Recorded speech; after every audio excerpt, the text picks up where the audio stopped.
अभी तक Harry Potter की कहानी में हमने सुना कि किस तरह से हैरी ने शहीवाग का दर्पण देखा और उसमें अपने माता पिता को देखकर और अपने पूरे परिवार को देखकर वो बहुत खुश भी हुआ और बहुत दुखी भी हुआ। लेकिन फिर डंबलडोर ने आकर उसे बताया कि ये दर्पण लोगों को पागल तक कर देता है। सबसे लकी व्यक्ति वही है जो इस दर्पण में वही देखे जैसा वो वास्तव में है।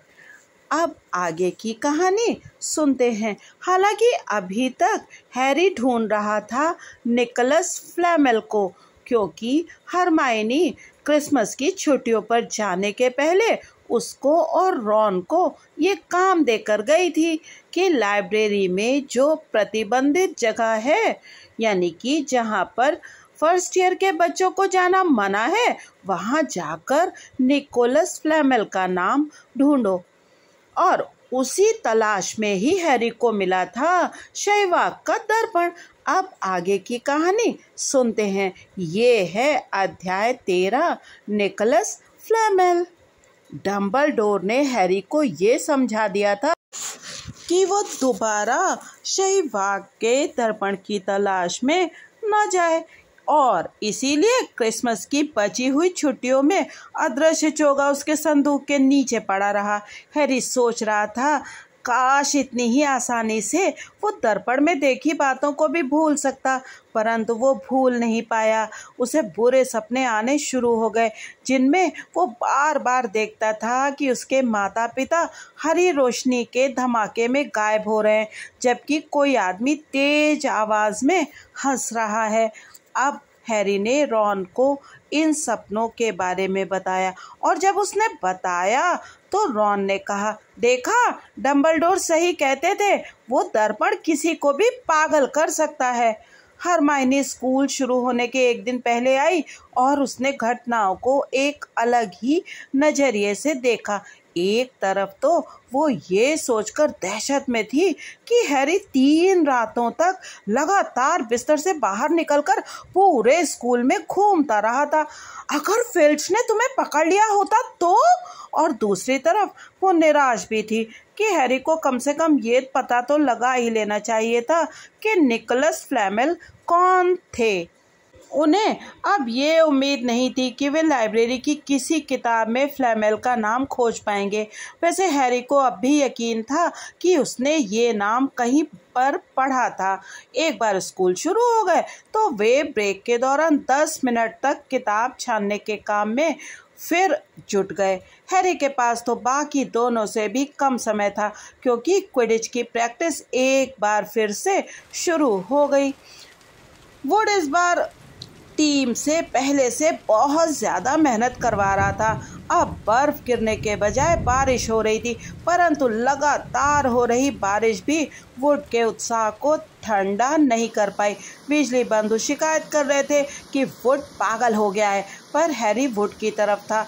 अगर वे मेहनत कश के खिलाफ अपना अगला मैच जीत लेते हैं तो वे 7 साल में पहली बार हाउस चैंपियनशिप में नाग शक्ति से आगे निकल जाएंगे।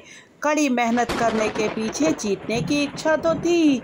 इसके अलावा हैरी ने पाया कि जब वो प्रैक्टिस के बाद थका होता था तो उसे बुरे सपने कम आते थे। फिर एक दिन जब मौसम बहुत ज़्यादा गीला और मैदान कीचड़ भरा था, तब प्रैक्टिस के दौरान वुड ने टीम को एक बुरी खबर सुनाई। वो वीजली बंधुओं पर बुरी तरह खफा था, क्योंकि वे एक दूसरे पर गोता मार बमबारी कर रहे थे और अपनी झाड़ू से गिरने का नाटक कर रहे थे। मस्ती मत करो, वो चीखा। इसी तरह की हरकतों से हम मैच हारेंगे। इस बार स्नेप रेफरी बन रहे हैं और उनकी पूरी कोशिश रहेगी कि वे किसी भी बहाने से गरुड़ द्वार के पॉइंट कम कर दें। ये सुनकर जॉर्ज वीजली अपनी झाड़ू पर से सचमुच गिर गया। स्नेप रेफरी बन रहे हैं? वह कीचड़ सने मुंह से बोला, स्नैप क्विडिच के मैच में पहले कब रेफरी बने हैं? अगर हम नाक शक्ति से आगे निकलने की स्थिति में हैं तो वे कभी न्याय नहीं करेंगे। बाकी टीम भी जॉर्ज के पास नीचे उतरकर शिकायत करने लगी। ये मेरी गलती नहीं है, वुड ने कहा। हमें तो सिर्फ इस बात का पूरा ध्यान रखना है कि हम साफ सुथरा खेल खेलें ताकि स्नेप को हमारे खिलाफ कोई बहाना ना मिल सके। ये सब तो ठीक था, हैरी ने सोचा, परंतु एक और कारण भी था जिसकी वजह से वह स्नेप के आसपास रहने पर क्विडिच नहीं खेलना चाहता था। टीम के बाकी लोग प्रैक्टिस के बाद हमेशा की तरह एक दूसरे से बात करने के लिए रुक गए, परंतु हैरी सीधे गरुड़ द्वार के हॉल में गया जहां उसने रॉन और हरमाइनी को शतरंज खेलते देखा। शतरंज इकलौती ऐसी चीज थी जिसमें हरमाइनी हार जाती थी और हैरी तथा रॉन दोनों का ही विचार था कि ये उसकी उदारता थी। जब हैरी उसकी बगल में बैठा तो रॉन बोला, जरा 1 मिनट रुको, मुझसे कुछ मत बोलना। तभी उसकी निगाह अचानक हैरी के चेहरे पर पड़ी। तुम्हें क्या हुआ? तुम्हारी हालत बहुत खराब दिख रही है। कोई और न सुन ले इसलिए अपनी आवाज़ नीची रखते हुए हैरी ने उन दोनों को बताया कि स्नेप के मन में क्विडिच का रेफरी बनने की दुष्ट इच्छा अचानक जाग गई है, तो खेलने से मना कर दो। हरमाइनी ने तत्काल कहा। कह दो कि तुम बीमार हो, रॉन ने कहा। अपनी टांग टूटने का नाटक करो, हरमाइनी ने सुझाव दिया। अपनी टांग सचमुच तोड़ लो, रॉन ने कहा। मैं ऐसा नहीं कर सकता, हैरी ने कहा। हमारे पास कोई रिजर्व खोजी नहीं है। अगर मैं नहीं खेलूंगा तो गरुड़ द्वार तो खेल ही नहीं पाएगा। उसी पल नेविल गिरता पड़ता हुआ हॉल में आया। कोई ये नहीं समझ पाया कि वो किस तरह तस्वीर के छेद में से अंदर आने में कामयाब हुआ, क्योंकि उसके पैर बंधे थे। वे तत्काल समझ गए कि पैर बांधने वाले श्राप की वजह से उसके पैर बंधे थे। वो गरुड़ द्वार के हॉल तक सारे रास्ते कूदता हुआ आया होगा। हरमाइनी को छोड़कर सभी हंसने लगे। हरमाइनी उछलकर खड़ी हुई और उसने श्राप विरोधी मंत्र पढ़ा। नेविल के पैर खुलकर अलग हो गए और वो अपने पैरों पर खड़ा हो गया। हालांकि वो अब भी कांप रहा था। क्या हुआ था? हरमाइनी ने उससे पूछा और उसे हैरी तथा रॉन के पास ले जाकर बिठा दिया। मैलफॉय, नेविल ने कांपते हुए कहा। वो मुझे लाइब्रेरी के बाहर मिला था। उसने कहा कि वह इसकी प्रैक्टिस करने के लिए किसी को ढूंढ रहा था। प्रोफेसर मैकगोनागल के पास जाओ, हरमाइनी ने नेविल को सलाह दी। उसकी शिकायत करो। नेविल ने अपना सिर हिलाया। मैं अपने आप को और ज़्यादा मुश्किल में नहीं डालना चाहता, वो बुदबुदाया। तुम्हें उसका सामना करना पड़ेगा नेविल, रॉन ने कहा। उसे लोगों को अपने कदमों तले रौंदने की आदत पड़ चुकी है, परंतु ये तो कोई कारण नहीं है कि तुम उसके सामने झुक जाओ और उसका काम आसान कर दो। मुझे ये बताने की ज़रूरत नहीं है कि मुझ में गरुड़ द्वार में रहने लायक बहादुरी नहीं है। मैलफॉय ये काम पहले ही कर चुका है, नेविल ने रूंधे गले से कहा। हैरी ने अपने दुशाले की जेब टटोली और चॉकलेट का एक मेंढक निकाला। ये उस बॉक्स का आखिरी मेंढक था जो हरमाइनी ने उसे क्रिसमस पर दिया था। उसने इसे नेविल को दे दिया, जिसे देखकर लगता था कि वो बस रोने ही वाला था। तुम अकेले 12 मैलफॉयों के बराबर हो, हैरी ने कहा। बोलती टोपी ने तुम्हें गरुड़ द्वार में भेजा था, है ना? और मैलफॉय कहाँ है? सड़े नाक शक्ति में। मेंढक का कवर हटाते हुए नेविल के होठों पर एक हल्की सी मुस्कान आ गई। धन्यवाद हैरी, मुझे लगता है कि अब मुझे बिस्तर पर जाना चाहिए। क्या तुम्हें कार्ड चाहिए? तुम कार्ड इकट्ठे करते हो, है ना? जब नेविल चला गया तो हैरी ने मशहूर जादूगर के कार्ड की तरफ देखा। एक बार फिर डम्बलडोर, उसने कहा। पहली बार भी मुझे वही मिले थे। उसने सांस अंदर की तरफ खींची और कार्ड को पलटकर देखा। फिर उसने रॉन और हरमाइनी की तरफ देखा। मुझे मिल गया, वो फुसफुसाया। मुझे फ्लैमेल मिल गया। मैंने तुम लोगों से कहा था ना कि मैंने उसका नाम पहले कहीं पढ़ा था। मैंने उसका नाम ट्रेन में पढ़ा था जब मैं यहाँ आ रहा था। ये सुनो, प्रोफेसर डम्बलडोर खास तौर पर इन चीज़ों के लिए मशहूर हैं। 1945 में शैतानी जादूगर ग्रिंडेलवाल्ड को हराने के लिए, ड्रैगन के खून के 12 प्रयोगों की खोज के लिए और अपने पार्टनर निकोलस फ्लेमेल के साथ रसायन शास्त्र पर किए गए काम के लिए। हरमाइनी एकदम उछल पड़ी जब उसे अपने पहले होमवर्क के लिए नंबर मिले थे। उसके बाद वो कभी इतनी रोमांचित नहीं दिखी थी। यहीं रुको, उसने कहा, और वो सीढ़ियों पर कूदती हुई लड़कियों के कमरे की तरफ भागी। हैरी और रॉन को बस इतना ही मौका मिला कि वे एक दूसरे को रहस्यमय नजरों से देख सकें, और इतने में हरमाइनी दौड़कर वापस आ गई। उसके हाथ में एक भारी भरकम पुरानी किताब थी। मैंने कभी इसमें देखने के बारे में तो सोचा ही नहीं, वो रोमांचित स्वर में फुसफुसा रही थी। मैंने ये किताब कई सप्ताह पहले लाइब्रेरी से दिल बहलाने के लिए ली थी।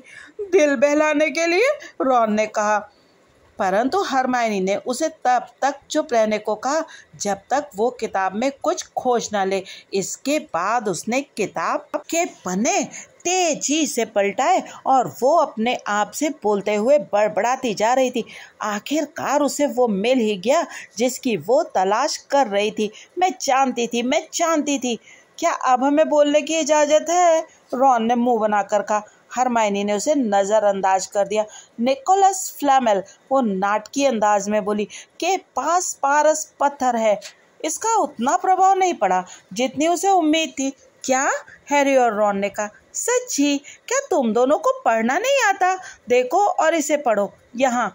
उसने उन दोनों की तरफ किताब सरका दी और हैरी और रॉन ने पढ़ा। रसायन शास्त्र के प्राचीन अध्ययन का संबंध पारस पत्थर बनाने से है, जो अद्भुत शक्तियों वाला एक पौराणिक पत्थर है। यह पत्थर किसी भी धातु को शुद्ध सोने में बदल देता है और आयु बढ़ाने वाला अमृत भी बनाता है, जिसे पीने वाला अमर हो जाता है। सदियों से पारस पत्थर के बारे में कई अफवाहें रही हैं, परंतु फिलहाल ऐसा पत्थर एक ही है और वह मिस्टर निकोलस फ्लेमेल के पास है, जो जाने माने रसायन शास्त्री और ओपेरा प्रेमी हैं। मिस्टर फ्लेमेल, जिन्होंने पिछले साल अपना 665वां जन्मदिन मनाया है, जीवन में अपनी पत्नी पेरेनील 658 साल के साथ शांत जीवन बिता रहे हैं। देखा? हैरी और रॉन ने पढ़ने के बाद हरमाइनी से कहा। कुत्ता फ्लेमेल के पारस पत्थर की रखवाली कर रहा होगा। मैं शर्त लगाती हूँ कि फ्लेमेल ने डम्बलडोर से उसे सुरक्षित रखने के लिए कहा होगा, क्योंकि वे दोनों दोस्त हैं और वो जानता था कि कोई इसके पीछे पड़ा था। इसीलिए वो पत्थर को ग्रीन गॉड से निकलवाना चाहता था। एक पत्थर जो सोना बनाता है और आपको कभी मरने नहीं देता, हैरी ने कहा। कोई हैरानी नहीं कि स्नेप इसके पीछे पड़ा है। हर कोई चाहेगा कि ऐसा पत्थर उसके पास हो। और कोई हैरानी नहीं है कि हमें फ्लेमेल का नाम जादूगरी में आधुनिक विकास का अध्ययन में नहीं मिला। रॉन ने कहा, अगर वे 665 साल के हैं तो उन्हें आधुनिक तो नहीं कहा जा सकता, है ना?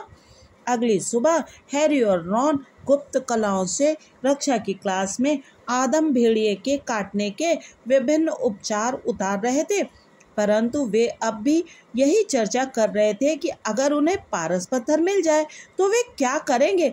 जब रॉन ने ये कहा कि वो अपनी खुद की क्विडिच टीम खरीदेगा, तब जाकर हैरी को स्नेप और आने वाले मैच की याद आई। मैं खेलूंगा, उसने रॉन और हरमाइनी से कहा।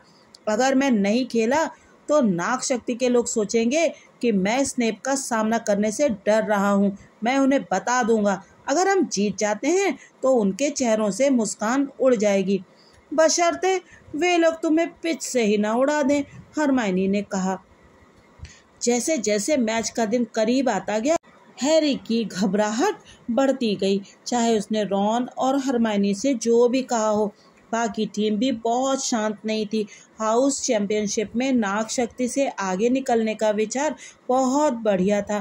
किसी ने भी पिछले 7 सालों से ऐसा कभी नहीं किया था, परंतु क्या उन्हें ऐसा करने दिया जाएगा जबकि रेफरी इतना पक्षपात करने वाला हो? हैरी नहीं जानता था कि ये उसके मन का वहम था या नहीं, परंतु वो जहाँ भी जाता था स्नेप से टकरा जाता था। कई बार तो उसके मन में ये विचार आया कि कहीं स्नेप उसका पीछा तो नहीं कर रहा है और उसे खुद पकड़ने की कोशिश तो नहीं कर रहा है। जादुई काढ़े की क्लास अब एक तरह की साप्ताहिक यातना में बदल रही थी और स्नेप हैरी के साथ भयानक व्यवहार कर रहा था। क्या स्नेप ये जानता था कि उन्हें पारस पत्थर के बारे में पता चल चुका था? हैरी को ये समझ में नहीं आया कि स्नेप को कैसे पता चल सकता था, परंतु कई बार उसे ये भयानक एहसास होता था कि शायद स्नेप मन की बातें पढ़ सकता था। जब रॉन और हरमाइनी अगली दोपहर चेंजिंग रूम के बाहर उसे शुभकामनाएं दे रहे थे, तो हैरी जानता था कि वे लोग यही सोच रहे होंगे कि वे उसे दोबारा जिंदा देख पाएंगे या नहीं। आप इसे तो सांत्वना देने वाला विचार नहीं कह सकते। जब उसने अपनी क्विडिच की ड्रेस पहनी और अपनी निम्बस 2000 उठाई, तो हैरी ने वुड के उत्साह बढ़ाने वाले भाषण का एक भी शब्द नहीं सुना। इसी बीच रॉन और हरमाइनी स्टैंड्स में नेविल के पास बैठ गए, जिसे ये समझ में नहीं आ रहा था कि वे इतने गंभीर और चिंतित क्यों थे, या वे मैच में अपनी छड़ियां साथ लेकर क्यों आए थे। हैरी को मालूम नहीं था कि रॉन और हरमाइनी छुपकर पैर बांधने वाले श्राप की प्रैक्टिस कर रहे थे। उन्हें ये विचार मैलफॉय से मिला था, जिसने नेविल पर इसका प्रयोग किया था, और वे तैयार थे कि अगर स्नेप ने हैरी को चोट पहुंचाने की जरा भी कोशिश की तो वे स्नेप पर इसका प्रयोग कर देंगे।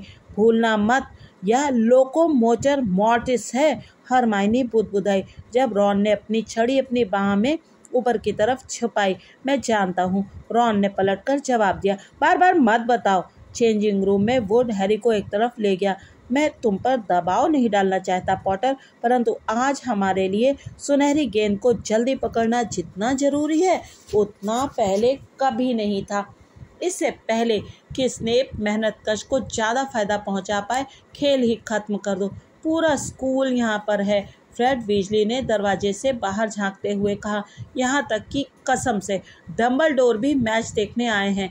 हैरी का दिल कुलांचे भरने लगा। डम्बलडोर, उसने कहा, और वो दरवाजे तक दौड़ कर गया ताकि अपनी आंखों से देख सके। फ्रेड सच बोल रहा था। सफ़ेद दाढ़ी पहचानने में किसी से गलती नहीं हो सकती थी। हैरी को इतनी राहत मिली कि उसका मन हुआ कि वो ठहाका लगाकर हंसे। अब वो सुरक्षित था।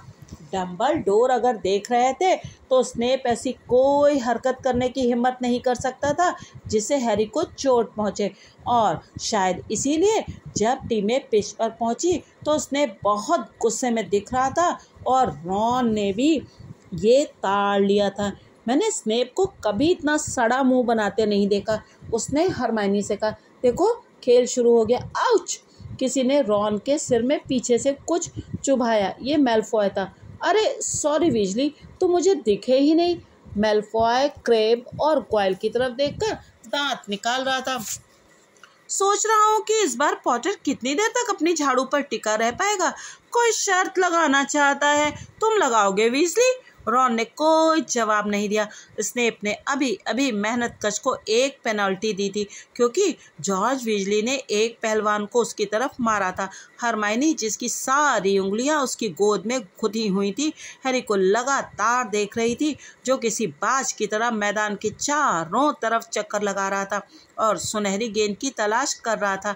तुम्हें पता है कि गरुड़ द्वार टीम के खिलाड़ियों को कैसे चुना जाता है? मैलफॉय ने कुछ मिनट बाद जोर से कहा। जब स्नेप ने मेहनतकश को बिना किसी कारण के एक और पेनल्टी दे दी, वे ऐसे विद्यार्थियों को चुनते हैं जिनके लिए उन्हें अफसोस होता है। देखो, पॉटर है जिसके मम्मी डैडी नहीं है, फिर वीजली भाई हैं जिनके पास पैसा नहीं है। तुम्हें भी टीम में होना चाहिए लॉन्ग बॉटम, तुम्हारे पास दिमाग नहीं है। नेविल का चेहरा अचानक लाल हो गया, परंतु वो अपनी सीट से मैलफॉय की तरफ मुड़ा। मैं तुम जैसे 12 लोगों के बराबर हूँ मैलफॉय, उसने हकलाते हुए कहा। मैलफॉय, क्रैब और गोयल जोर से हंसने लगे, परंतु रॉन बोला, जो अब भी खेल से अपनी आंखें हटाने की हिम्मत नहीं कर पा रहा था, उसे बता दो नेविल, लॉन्ग बॉटम, अगर दिमाग सोना होता तो तुम वीजली से भी गरीब होते, और ये बहुत बड़ी बात है। हैरी की चिंता की वजह से रॉन का संयम पहले ही टूटने के कगार पर पहुंच चुका था। मैं तुम्हें चेतावनी दे रहा हूँ मेलफॉय, अगर अब आगे कुछ कहा तो। रॉन, हरमाइनी ने अचानक कहा। हैरी, क्या कहाँ? हैरी अचानक एक जबरदस्त गोता लगा रहा था, जिस वजह से भीड़ के मुंह से आह निकल गई और तालियों की आवाज़ आने लगी। हरमाइनी खड़ी हो गई और उसने अपने दांतों तले उंगली दबा ली, क्योंकि हैरी गोली की रफ्तार से जमीन की तरफ चला आ रहा था। तुम्हारी किस्मत अच्छी है वीजली, लगता है पॉटर को जमीन पर कोई सिक्का दिख गया है, मेलफॉय ने कहा। रॉन ने आपा खो दिया। इसके पहले कि मेलफॉय समझ पाता कि क्या हो रहा था, रॉन उसे जमीन पर पटक कर उसके ऊपर चढ़ चुका था। नेविल झिझका, फिर वो अपनी सीट से पीछे चढ़कर उसकी मदद करने पहुंच गया। शाबाश हैरी, हरमाइनी चीखी और अपनी सीट पर खड़ी होकर देखने लगी कि हैरी स्नेप की तरफ तेजी से लपक रहा था।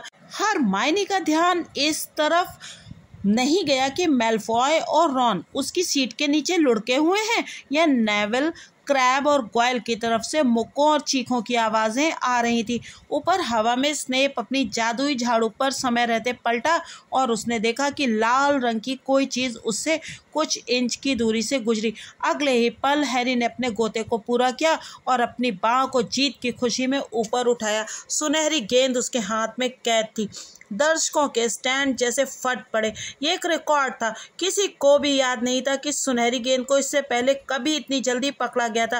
रॉन, रॉन, तुम कहाँ हो? मैच खत्म हो गया, हैरी जीत गया, हम जीत गए, गरुड़ द्वार अब सबसे आगे है, हरमाइनी चीखी। वो अपनी सीट पर ऊपर नीचे नाच रही थी और अगली लाइन में बैठी पार्वती पाटिल को गले लगा रही थी। हैरी अपनी झाड़ू से जमीन से 1 फुट ऊपर से कूदा। उसे यकीन नहीं हो रहा था, उसने ये कर दिखाया था। मैच खत्म हो गया था। यह मुश्किल से 5 मिनट चला होगा। जब गरुड़ द्वार के विद्यार्थी पिच पर दौड़ते हुए आए तो उसने स्नेप को पास में उतरते देखा, जिसका चेहरा सफ़ेद पड़ गया था और होंठ भिजे हुए थे। फिर हैरी ने महसूस किया कि किसी ने उसके कंधे पर हाथ रखा। उसने पलटकर डंबलडोर के मुस्कुराते चेहरे को देखा। शाबाश, डंबलडोर इतने धीमे बोले कि सिर्फ हैरी ही सुन सके। यह देखकर अच्छा लगा कि तुम उस दर्पण के बारे में चिंता नहीं कर रहे हो, अपने आप को व्यस्त रख रहे हो। बहुत अच्छे, स्नेप ने कड़वाहट से जमीन पर थूका। हैरी कुछ समय बाद चेंजिंग रूम से अकेला निकला ताकि वो अपनी निम्बस 2000 को झाड़ू घर में वापस ले जा सके। उसे याद नहीं था कि उसे इससे पहले कभी इतनी ज़्यादा खुशी हुई थी। उसने अब सचमुच कुछ ऐसा कर दिखाया था जिस पर वो गर्व कर सकता था। अब कोई ये नहीं कह सकता था कि वो सिर्फ एक मशहूर नाम था। उसे शाम की हवा पहले कभी इतनी मीठी गंध से भरी नहीं लगी थी। वो गीली घास पर चला और उसने अपने मन में आखिरी घंटे की याद को ताज़ा किया, जो एक खुशनुमा फिल्म थी। गरुड़ द्वार के विद्यार्थी उसे अपने कंधों पर बिठाने के लिए भाग रहे थे। रॉन और हरमाइनी दूर कूद रहे थे। रॉन की नाक से काफ़ी खून बह रहा था, परंतु वो तालियां बजा रहा था। हैरी झाड़ू घर तक पहुंच गया। वो लकड़ी के दरवाजे पर टिका और उसने हॉगवर्ट्स की तरफ देखा, जिसकी खिड़कियां डूबते सूरज की रोशनी में लाल दिख रही थी। अब गरुड़ द्वार सबसे आगे था। उसने ये कर दिखाया था। उसने स्नेप को बता दिया था। और स्नेप की बात पर एक नकाब पहनी हुई आकृति महल की अगली सीढ़ियों से तेजी से बाहर आई। जाहिर था वो नहीं चाहती थी कि कोई उसे देखे, इसलिए वो जितनी तेजी से हो सकता था अंधेरे जंगल की तरफ बढ़ने लगी। ये देखते ही हैरी के मन में जीत की यादें धुंधली हो गईं। उसने उस आकृति की लंगड़ाती चाल को पहचान लिया। जब बाकी सभी डिनर ले रहे थे तो स्नेप चोरी से जंगल में क्यों जा रहा था? आखिर हो क्या रहा था? हैरी अपनी निम्बस 2000 पर कूद कर बैठा और उड़ चला। महल के ऊपर चुपचाप उड़ते हुए उसने देखा कि स्नेप लगभग दौड़ते हुए जंगल में घुस रहा था। वह भी उसके पीछे चल दिया। पेड़ इतने घने थे कि उसे ये नहीं देखा कि स्नेप कहाँ गया। हैरी निश्चित दायरे में उड़ता रहा, फिर नीचे की तरफ आया और पेड़ों की सबसे ऊपरी शाखाओं को छूता रहा जब तक कि उसे आवाज़ें सुनाई नहीं दी। वह उन आवाज़ों की तरफ उड़ा और बिना हलचल किए उतरकर एक बड़े पेड़ पर बैठ गया। वह सावधानी से उसकी एक डाल पर चढ़ा और अपनी जादुई झाड़ू को कसकर पकड़े रहा। वह पत्तियों के बीच से देखने की कोशिश कर रहा था। नीचे छायादार खुली जगह में स्नेप खड़ा था, परंतु वो अकेला नहीं था, क्विरल भी वहाँ पर था। हैरी क्विरल के चेहरे के भावों को तो नहीं देख सकता था, परंतु वह पहले से भी बुरी तरह हकला रहा था। हैरी ने ये सुनने के लिए अपनी सारी शक्ति लगा दी कि उनमें क्या बात हो रही थी। नहीं जानता कि आप मुझसे यहाँ क्यों मिलना चाहते थे सेवेरस। मैंने सोचा कि हमारा छुप कर मिलना ही बेहतर होगा, स्नेप ने बर्फीली आवाज़ में कहा। विद्यार्थियों को पारस पत्थर के बारे में मालूम नहीं होना चाहिए, है ना? हैरी आगे झुका। क्विरल कुछ बुदबुदा रहा था। स्नेप ने उसे बीच में टोका। क्या तुम्हें पता चल गया है कि हैग्रिड के कुत्ते को कैसे पार करना है? परंतु सेवेरस, तुम मुझे अपना दुश्मन तो नहीं बनाना चाहोगे क्विरल, स्नेप ने कहा और उसकी तरफ एक कदम बढ़ाया। मैं नहीं जानता कि आपका क्या। तुम बहुत अच्छी तरह जानते हो कि मेरा क्या मतलब है। तभी एक उल्लू तेजी से चीखा और हैरी चौंक कर पेड़ पर से लगभग गिर पड़ा, लेकिन उसने समय रहते ही अपने को संभाल लिया। जब स्नेप कह रहा था, तुम्हारा तंत्र मंत्र, मैं इंतजार कर रहा हूँ, परंतु मैं नहीं। ठीक है, स्नेप ने उसकी बात काटते हुए कहा, हम जल्द ही एक बार फिर मिलेंगे। तब तक तुम अच्छी तरह से सोच विचार कर लेना और ये फैसला कर लेना कि तुम्हारी वफादारी किसके साथ है। उसने चोगे को अपने सिर पर डाला और वहाँ से चल दिया। अब अंधेरा लगभग पूरी तरह से हो चुका था, परंतु हैरी देख सकता था कि क्विरल अभी चुपचाप खड़ा था, जैसे वो पत्थर की मूर्ति बन गया हो। हैरी, तुम कहाँ पर थे? हरमाइनी चीखी। हम जीत गए, तुम जीत गए, हम जीत गए, रॉन चिल्लाया और उसने हैरी की पीठ ठोकी। और मैंने मेलफॉय की आंख काली कर दी और नेविल ने क्रैब और गॉयल से अकेले ही निपटने की कोशिश की। वो अभी ठंडा है, पर मैडम पॉम्फ्री का कहना है वो बिल्कुल ठीक हो जाएगा। नाग शक्ति को मजा चखाने में अब क्या कसर रह गई है? हॉल में सब तुम्हारा इंतजार कर रहे हैं, हम पार्टी कर रहे हैं। फ्रेड और जॉर्ज किचन से कुछ केक और बाकी सामान चुरा लाए हैं, उस सबको अभी रहने दो। हैरी ने हाँफते हुए कहा, चलो हम किसी और कमरे में चलते हैं। कुछ करने से पहले मेरी बात सुनो। हैरी ने पहले ये पक्का कर लिया कि कमरे के अंदर पीव्स तो नहीं है, फिर उसने दरवाज़ा बंद कर लिया। इसके बाद हैरी ने उन्हें बताया कि उसने क्या देखा और सुना था। तो हम सही थे, वो पारस पत्थर ही है और स्नेप क्विरल को मजबूर कर रहा है कि उसे हासिल करने में वो उसकी मदद करे। उसने पूछा कि क्या वो जानता था कि फ्लफी को कैसे पार किया जाए, और उसने क्विरल के तंत्र मंत्र के बारे में भी कुछ कहा। मुझे लगता है कि फ्लफी के अलावा भी बहुत सी चीज़ें पत्थर की रखवाली कर रही हैं। बहुत से जादू मंत्र होंगे और शायद क्विरल ने भी कुछ गुप्त कलाओं से रक्षा के लिए जादू किया होगा, जिसे स्नेप को तोड़ना होगा। हरमाइनी ने आतंकित होकर कहा, तो तुम्हारा मतलब है पत्थर तभी तक सुरक्षित है जब तक क्विरल स्नेप के सामने घुटने नहीं टेक देता? तब तो ये अगले मंगलवार तक चल जाएगा, रॉन ने कहा। आज हैरी और उसके दोस्तों को यहीं छोड़ देते हैं। अगले भाग में जानेंगे कि हैरी ने किस तरह से पारस पत्थर को बचाने की स्कीम सोची। आज हम लोग हैरी को पार्टी करने के लिए यहीं पर छोड़ देते हैं। आप बने रहिएगा यूट्यूबर मौसी की कहानियों के साथ, और हाँ, चैनल को सब्सक्राइब करना और वीडियो को लाइक करना बिल्कुल मत भूलिएगा। फिर मिलेंगे अगले भाग में, तब तक के लिए बाय बाय।